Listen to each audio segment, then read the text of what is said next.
بسم اللہ الرحمن الرحیم۔ ناظرین السلام علیکم ورحمۃ اللہ وبرکاتہ۔ اصول حدیث کے سلسلے کا آج ہمارا 10واں لیکچر ہے۔ تو آج ہم نے ڈسکس کرنا ہے انشاءاللہ عز و جل تحمل و ادا۔ ہم نے کہا تھا نا دو، ایک تحمل اور ایک ادا، ٹھیک ہے۔ تحمل کسے کہتے ہیں؟ حدیث لینا، ٹھیک ہے۔ ادا کسے کہتے ہیں؟ اس کے آگے ادائیگی کرنا، ٹھیک ہے۔ تو تحمل میں دو چیزیں ضروری ہیں، فہم پلس تمیز، دو چیزیں ضروری ہیں تحمل میں۔ اگر چھوٹا بچہ ہوگا 5 سال کا، 4 سال کا، تو وہ بات کو سمجھ سکتا ہے؟ نہیں سمجھ سکتا، ٹھیک ہے۔ اگر کوئی صحابی جو ہے اس کی عمر 5 سال ہے، تو 5 سال کی عمر میں اگر وہ روایت کرے گا براہ راست رسول اللہ صلی اللہ علیہ وسلم سے، تو اس وقت ہم یہ بات کہیں گے کہ اس وقت تحمل جو ہے وہ ممکن نہیں ہے، کیونکہ تحمل کے لیے بنیادی شرط کیا ہے؟ فہم کا ہونا، ٹھیک ہے۔ سوجھ بوجھ اتنی کہ جس سے بات کو آپ انڈرسٹینڈ کر پائیں، یعنی آپ بات انڈرسٹینڈ کریں گے تو پھر آگے اس کو کنوے کریں گے نا، ٹھیک ہے۔ تو انڈرسٹینڈنگ لیول ہونا چاہیے۔ فہم سے مراد یہ کیا ہے؟ حدیث سننے والے کا ایک انڈرسٹینڈنگ لیول ہونا چاہیے، اس کے بعد وہ حدیث کو آگے نقل کر سکتا ہے۔ دوسری بات یہ کہ تمیز کی عمر ہو، چیزوں میں تمیز کر سکتا ہو، ڈفرینشیٹ کر سکتا ہو، ٹھیک ہے، فرق کر سکتا ہو۔ تمیز کی صلاحیت عام طور پہ کس عمر میں آتی ہے؟ فقہا یہ کہتے ہیں، ویسے تو مختلف اقوال ہیں، لیکن ایک معروف قول یہ ہے کہ 7 سال کی عمر میں انسان کے اندر یا بچے کے اندر تمیز کی صلاحیت پیدا ہو جاتی ہے، اچھے برے کی تمیز، ٹھیک ہے۔ ادائیگی میں دو چیزیں ہیں، یہ تو ہم نے پہلے بھی ڈسکس کر لیا نا، عدالت پلس ضبط، کہ راوی عادل ہو اور راوی کیا ہونا چاہیے؟ ضابط ہونا چاہیے۔ یعنی تحمل کا مطلب ہے اس نے حدیث لینی ہے، لینے کے لیے کیا کرائیٹیریا ہے؟ سوجھ بوجھ ہو اور تمیز کی صلاحیت ہو۔ حدیث آگے پہنچانی ہے، اس کے لیے کیا کرائیٹیریا ہے؟ عادل ہو، ٹھیک ہے، کبیرہ گناہوں سے اجتناب کرتا ہو، فاسق و فاجر نہ ہو، ضابط ہو، حافظہ اچھا ہو۔ سمجھ آ گئی تحمل ادا کی؟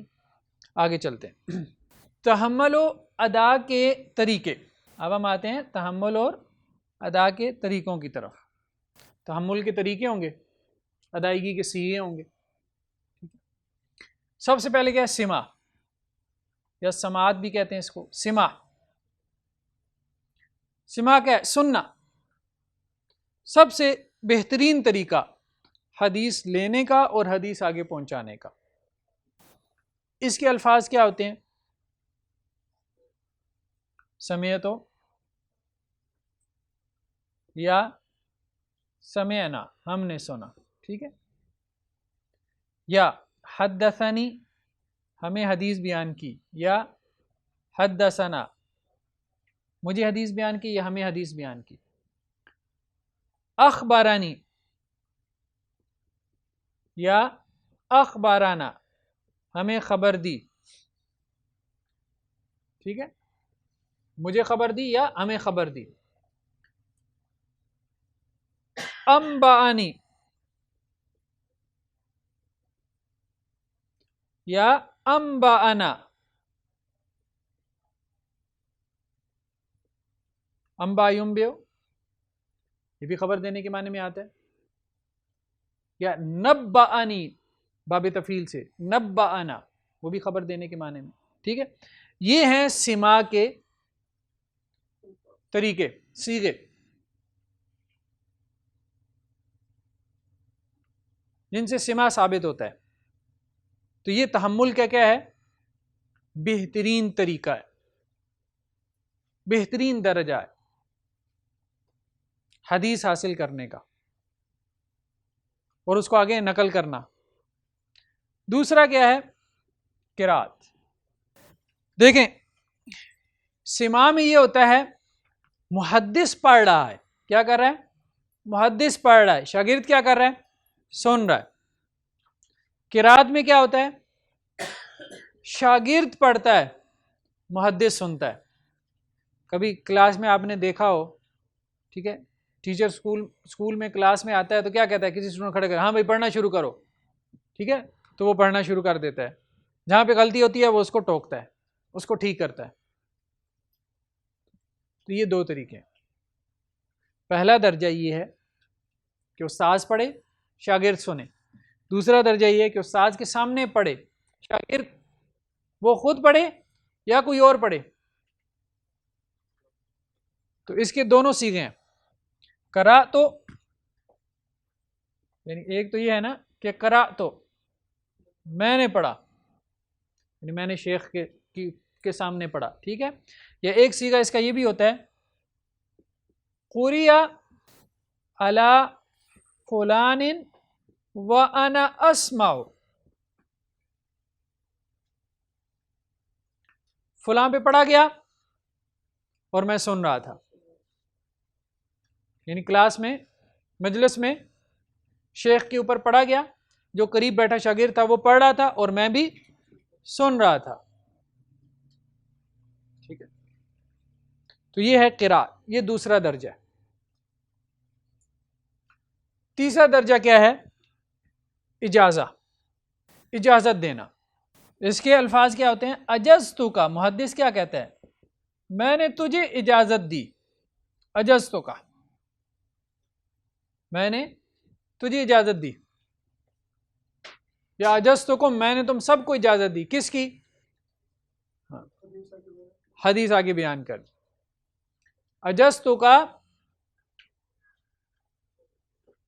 میں نے تجھے اجازت دی. اجزتو کو، میں نے تم سب کو اجازت دی کہ تم یہ کتاب، یہ صحیح مسلم، صحیح بخاری مجھ سے آگے روایت کر لو. استاد شاگردوں کو اجازت دیتے. ٹھیک ہے. اب اجازت میں سمجھ آ رہی ہے فرق کیا ہے؟ نہیں سمجھ آ رہی؟ نہیں آ رہی، اس لیے تو میں نے سوال کیا. سوال یہ ہے کہ جب سن لیا، پڑھ لیا، پھر کس چیز کی اجازت؟ اس میں سن لیا پڑھ لیا نہیں ہوتا. میں کسی محدث کے پاس چلا گیا، ٹھیک ہے، میں نے کہا جی میں نے صحیح بخاری پڑھی ہوئی ہے، میں نے صحیح بخاری پڑھی ہوئی ہے، لیکن آپ سے اجازت چاہتا ہوں کہ آپ مجھے اجازت دیں کہ میں آپ سے صحیح بخاری نقل کیا کروں. تو وہ کہیں گے میں نے تمہیں اجازت دی. تو اب ان کی اجازت پہ آپ صحیح بخاری نقل کر سکتے ہیں. یہ ممکن ہو سکتا ہے کہ وہ درمیان میں سے کچھ آپ کا امتحان لینے کے لیے سن لیں. اس کو اجازت کہتے ہیں. اب فرق سمجھ میں آیا؟ ٹھیک ہے. نیکسٹ کیا ہے؟ مناولہ. ناولہ یناول مناولتن، کون سا باب ہے؟ باب مفعلہ. ٹھیک ہے. مناولہ کیا ہے؟ استاد شاگرد کو اپنی کوئی کتاب دے دیتا ہے.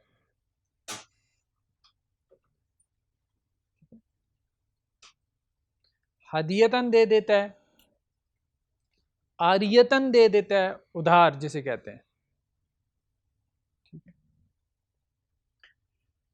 اس کی دو صورتیں ہیں، ساتھ میں اجازت بھی ہو اور اجازت نہ ہو.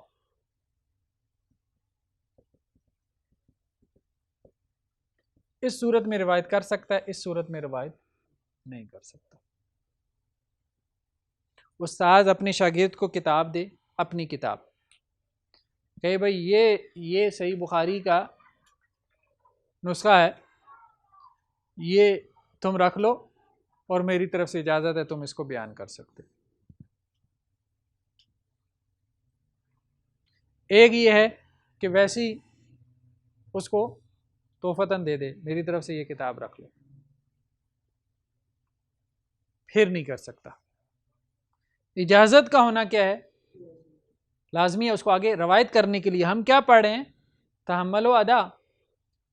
کب اس کو اجازت ہے؟ کیا کرائیٹیریا ہے جس کو وہ کوالیفائی کرے تو اس کو اجازت ہوتی ہے کہ وہ آگے اس حدیث کو نقل کر سکتا ہے جو اس تک پہنچ چکی ہے۔ ابھی پہنچ تو چکی ہے نا کتاب کی صورت میں، لیکن کیا اس کو آگے نقل کر سکتا ہے؟ کب نقل کر سکتا ہے؟ کیا کنڈیشن ہے، کیا حالات ہوں؟ استاد کی طرف سے اجازت۔ کلیئر ہوگی بات؟ اگلا ہے جی مکاتبہ۔ استاد جو ہے شاگرد کی طرف حدیث لکھ کے بھیجے، جیسے خط لکھتے تھے پرانے زمانے، اس نے کوئی مسئلہ پوچھا، جواب میں لکھ بھیجا۔ اب اسے کیا یہ حدیث روایت کرنے کی اجازت ہے؟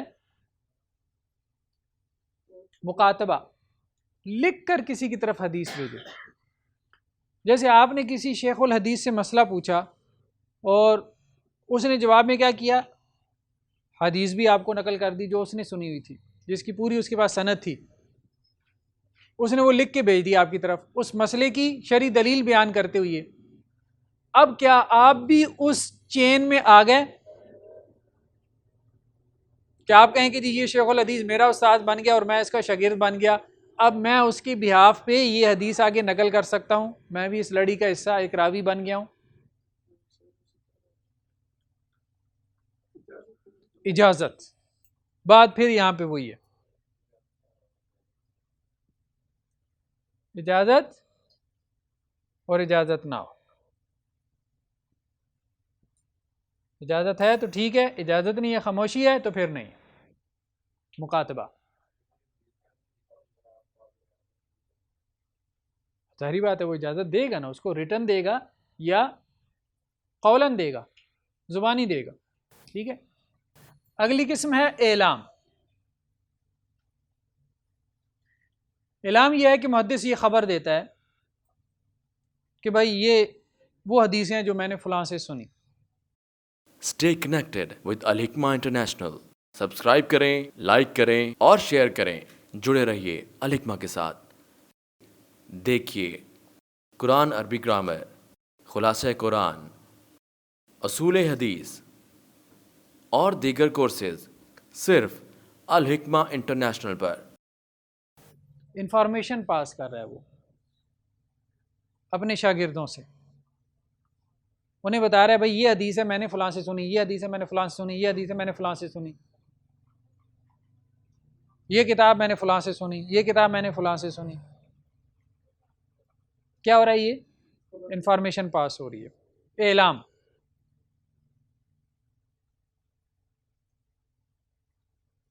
اس سے بھی نقل کرنے کی آگے اجازت، ادائیگی کی اجازت نہیں۔ تحمل ہو گیا، ادائیگی کا کرائیٹیریا پورا نہیں ہو رہا، یعنی اس کی کنڈیشنز پوری نہیں ہو رہی، ٹھیک ہے۔ اعلام کے بعد ہے وصیہ۔ استاد جو ہے وہ استاد فوت ہونے سے پہلے اپنی کتابیں کسی شاگرد کے حق میں وصیت کر جائے، بھائی میرے بعد فلاں کو یہ سب فلاں کو دے دینا۔ اب کیا اس کو اجازت ہے؟ نہیں،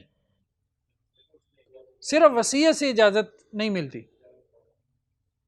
صرف وصیت سے وہ مالک بنا ہے، اس کو ان کتابوں کی اونرشپ ٹرانسفر ہوئی ہے۔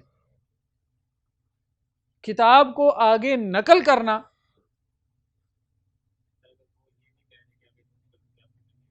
ہاں، اگر وہ یہ کہہ دے کہ اس کو اجازت ہے میری طرف سے کہ وہ آگے نقل کر سکتا ہے تو پھر اجازت بھی ہے،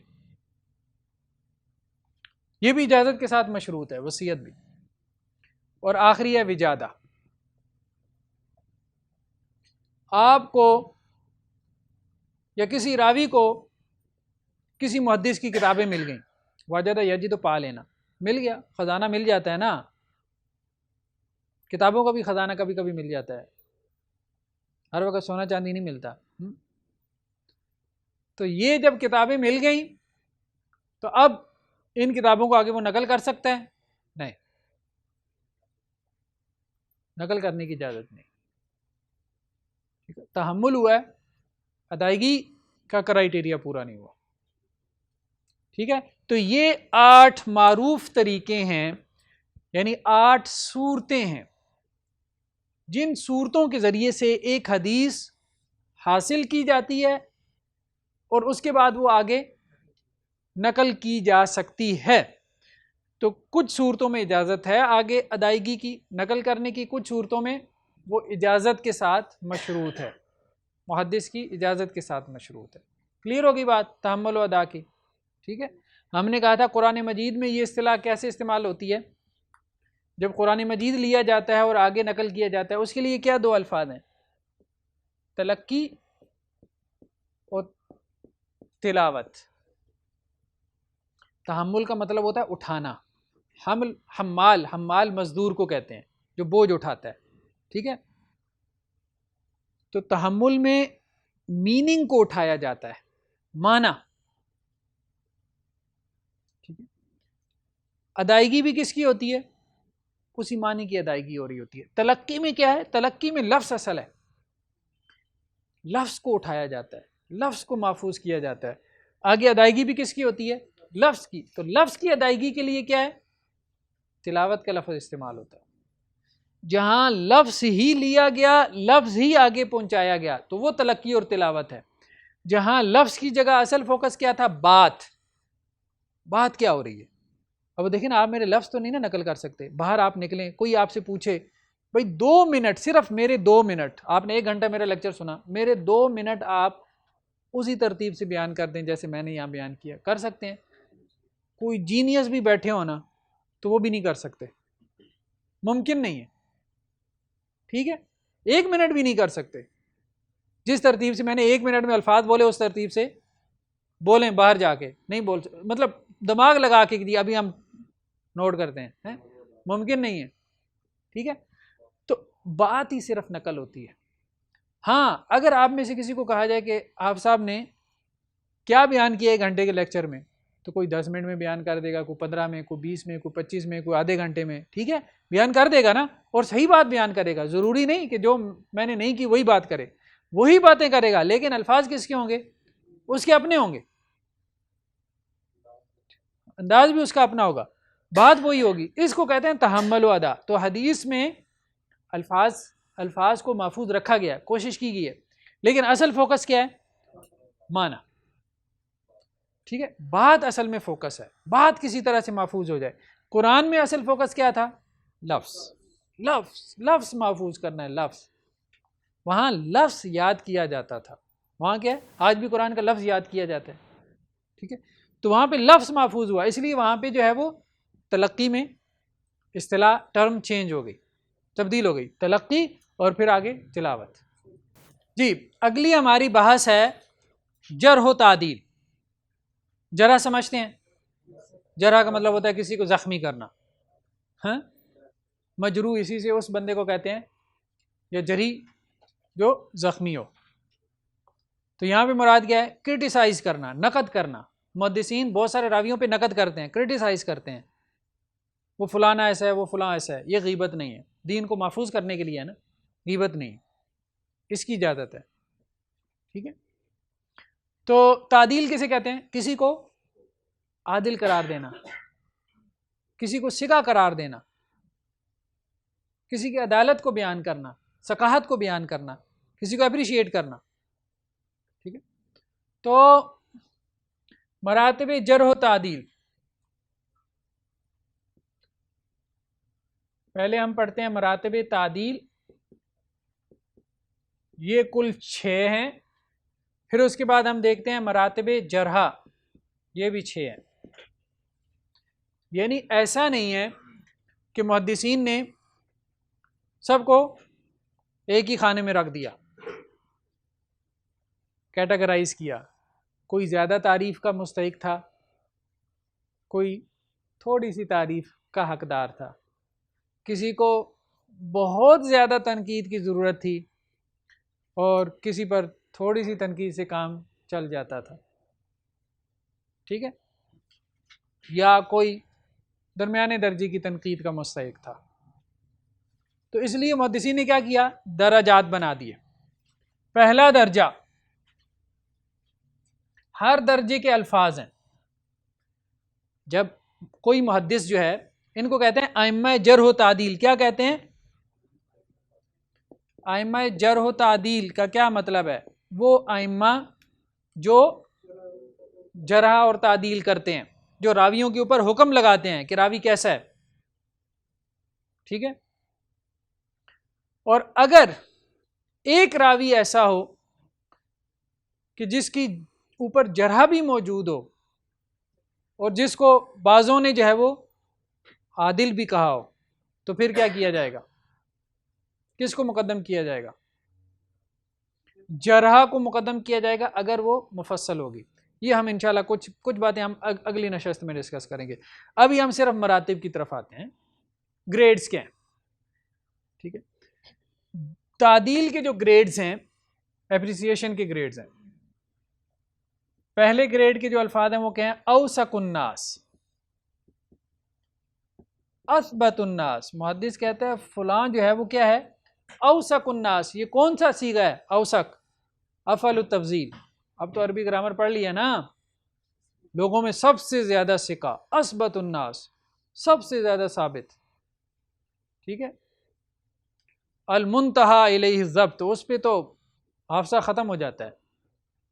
ٹھیک ہے، اس پہ حافظہ ختم ہو جاتا ہے. دوسرا درجہ ہے لا یسأل عنہ، اس کے تو کیا ہی کہنے، اس کے تو کیا ہی کہنے، اس کے بارے میں پوچھنے کی ضرورت نہیں ہے کسی سے، کسی سے کچھ پوچھنے کی ضرورت نہیں. یہ دوسرا درجہ ہے، مطلب قابل اعتبار آدمی ہے. تیسرا درجہ کیا ہے؟ تیسرا درجہ کیا ہے؟ کہ الفاظ کو دہرا دیا جائے. جیسے ثقاتن، ثقاتن، ایک ہی دفعہ ثقہ کہہ دیتے کام چل جاتا، لیکن ریپیٹیشن. ٹھیک ہے. جیسے ثقاتن، ثابتن. ابن عیینہ نے عمرو بن دینار، اس کے اوپر حکم لگاتے کیا کہا؟ ثقاتن، ثقاتن، ثقاتن، ثقاتن، ثقاتن، ثقاتن، ثقاتن، ثقاتن، ثقاتن. کتنی مرتبہ؟ 9 مرتبہ. ٹھیک ہے. یہ تیسرا درجہ ہے. جی، دہراتے اس لیے ہیں کہ وہ اس کے اندر ایمفیسس پیدا کرتے ہیں، ایمفیسس پیدا کرتے ہیں.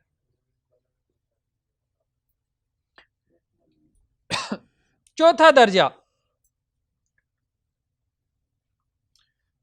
یہ ہے کہ یہی الفاظ ہوں لیکن جیسے اکیلے اکیلے ثقاتن، ثابتن، حجتن. ٹھیک ہے. ثقہ ہے، ثابت ہے، حجت ہے.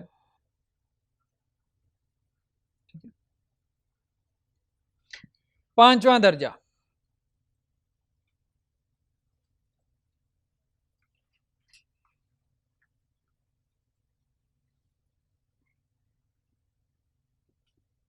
صدوق، مامون، لیس بہ بأس. کوئی حرج نہیں، کوئی حرج نہیں، روایت لینے میں کوئی حرج نہیں. صدوق، سچا ہے صدق سے. مامون، قابل اعتبار ہے، اعتبار کیا جا سکتا ہے اس کا. چھٹا صالح الحدیث، حدیث اس سے نقل کی جا سکتی ہے. یکتب حدیثہ، اس کی حدیث لکھی جا سکتی ہے. شیخ وسط، درمیانے درجے کا. شیخ وسط.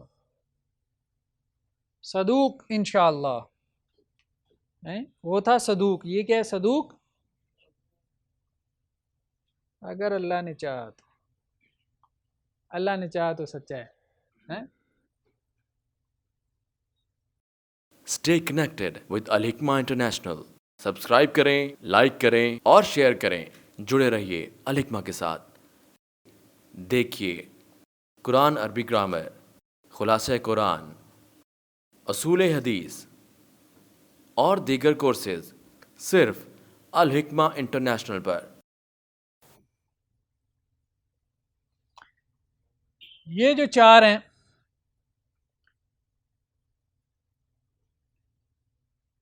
اس کا مطلب کیا ہے؟ ان کی روایت کیا ہے؟ حجت ہے 4 درجوں والوں کی.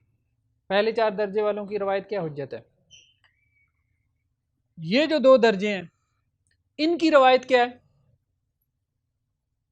یہ اعتبار کا کام دیتی ہے. کس کا اعتبار؟ ہم نے پڑھا تھا کیا ہے؟ سپورٹنگ میٹیریل کا کام دے سکتی ہے. جیسے ہم نے پڑھا تھا شاہد، نہیں پڑھا بھول گئے، شاہد روایت ہوتی ہے نا. یہ کیا کام دیتی ہے؟ اعتبار کا، یا بعض اوقات اختبار کے لیے بھی استعمال ہو جاتی ہے، یعنی اس کی مزید جانچ پڑتال، کہ جس کے بعد آپ اس کے بارے میں کوئی بات کہہ سکیں. ٹھیک ہے، ادھر کی یا ادھر کی. مراتب جرح، اسی طرح سے جرح کے مراتب بھی کیا ہیں؟ 6 ہیں. پہلا کیا ہے؟ اکذب الناس، رکن الکاذب. رکن الکاذب، رکن کسے کہتے ہیں؟ ستون، جھوٹ کا ستون ہے. ٹھیک ہے، کبھی یہ بھی کہہ دیتے ہیں معدن الکاذب، جھوٹ کی کان ہے، پوری کان، جیسے کوئلے کی کان ہوتی ہے نا. ٹھیک ہے، یہ جرح کا سب سے بڑا درجہ ہے. اس کی روایت کیا ہوگی؟ ظاہری بات ہے موضوعی ہوگی، فیبریکیٹڈ، من گڑت. دوسرا درجہ کیا ہے؟ دجال، دجال ہے. کذاب، کذاب مبالغے کا صیغہ، بہت جھوٹ بولنے والا. وضاع، بہت حدیثیں کرنے والا، یہ بھی مبالغہ کا صیغہ ہے.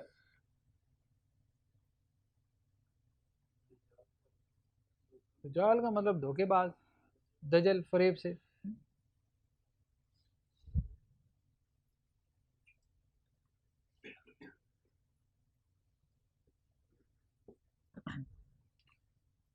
جی، تیسرا ہے متہم بالکاذب،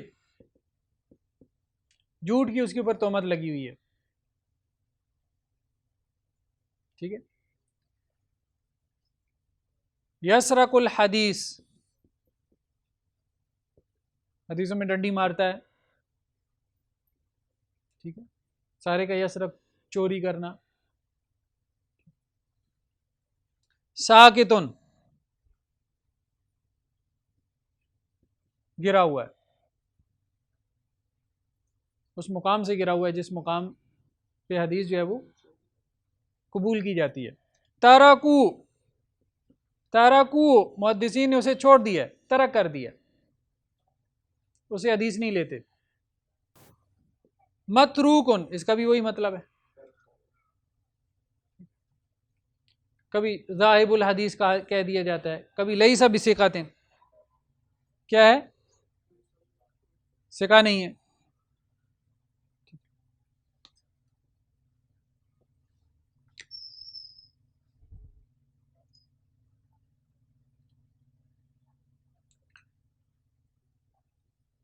چوتھا درجہ ضعیف الحدیث. ٹھیک ہے، ضعیف الحدیث. مردود الحدیث،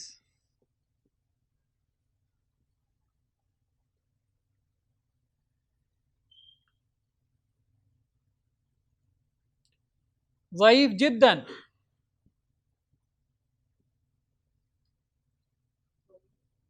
ضعیف جدن، بہت بہت ضعیف، جدن کہتے ہیں بہت کو، ٹھیک ہے. لا یکتب حدیثہ، اس کی حدیث نہیں لکھی جائے گی.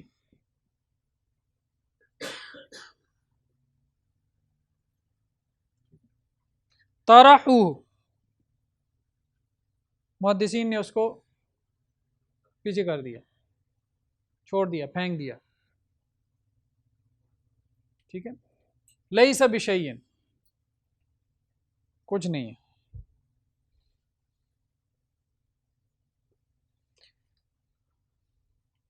پانچواں درجہ جی، پانچواں درجہ جی، ضعفوہ، محدثین نے اس کو ضعیف کہا ہے، یا ضعیف، ضعیف راوی ہے. منکر الحدیث، اس کی حدیث جو ہے وہ کیا ہے؟ منکر ہے، نکارت ہے، اس میں اجنبی پن ہے، ٹھیک ہے. لہو بناکیر، اس سے منکر احادیث جو ہیں وہ مروی ہیں.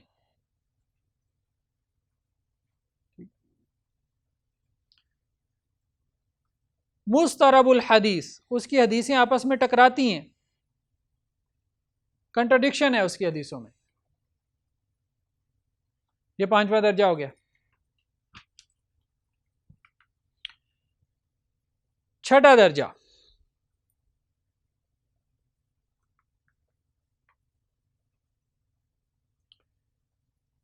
فیہ مقال، اس کے بارے میں کچھ کیلو کال ہے، کچھ اعتراضات ہیں، ٹھیک ہے. لیس بالقوی، قوی راوی نہیں ہے.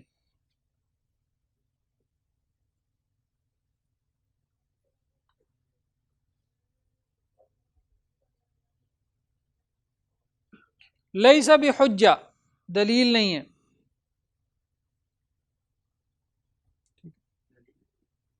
لیس بحجہ، حجت نہیں ہے وہ. فی جہالہ، مجہول راوی ہے.